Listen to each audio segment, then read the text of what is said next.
Assalamualaikum warahmatullahi wabarakatuh.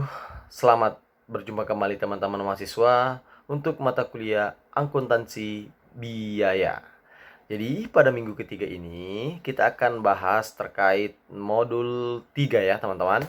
Terkait mengenai sistem akuntansi kos, sistem kos, dan metode akumulasi kos. Nah, jadi akuntansi kos ini akan lebih berorientasi pada pemrosesan transaksi kos pada kegiatan usaha.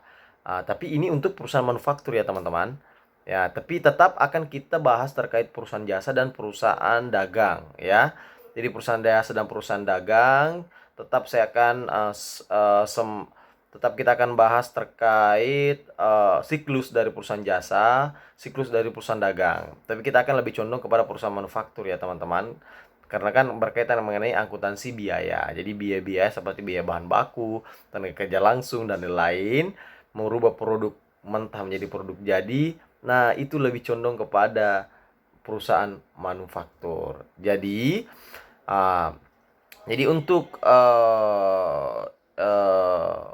mata kuliah akuntansi manajemen ini, jadi untuk pertemuan minggu ini, jadi teman-teman ini diharapkan mampu untuk menjelaskan aliran terkait kegiatan pada berbagai jenis perusahaan, aliran kos yang pada buku-buku besar perusahaan manufaktur, menyajikan laporan pembelian dan pemakaian bahan baku yang tadi saya katakan, terus melihat laporan kos produksi, laporan biaya yang ada dalam produksi, terus membuat laporan laba rugi, tapi dalam versi perusahaan manufaktur, terus berbagai sistem dalam kos ya, terus melihat metode akumulasi dalam kos. Itu semua tersaji di modul 3 ya teman-teman mahasiswa. Jadi diharap baca bukunya, terus mengikuti materi inisiasi yang saya sematkan di sesi ketiga, mengerjakan diskusinya, mengerjakan tugasnya, presensi ya, kehadiran itu harap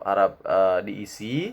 Dan juga teman-teman mahasiswa untuk minggu ini itu akan ada tugas ya teman-teman mahasiswa. Jadi tugas itu harap dikerjakan dan diupload kembali di fitur e-learning. Jadi tidak bisa dikirim ke email saya teman-teman mahasiswa.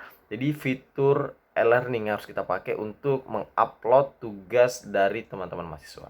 Jadi semangat belajar teman-teman mahasiswa, karena ini agak berat sedikit ya untuk akuntansi kos, sistem kos, dan metode akumulasi kos. Nah, jadi semangat. Kalau ingin bertanya silahkan melalui fitur chat e-learning, boleh ya. Oke, teman-teman mahasiswa, assalamualaikum warahmatullahi wabarakatuh.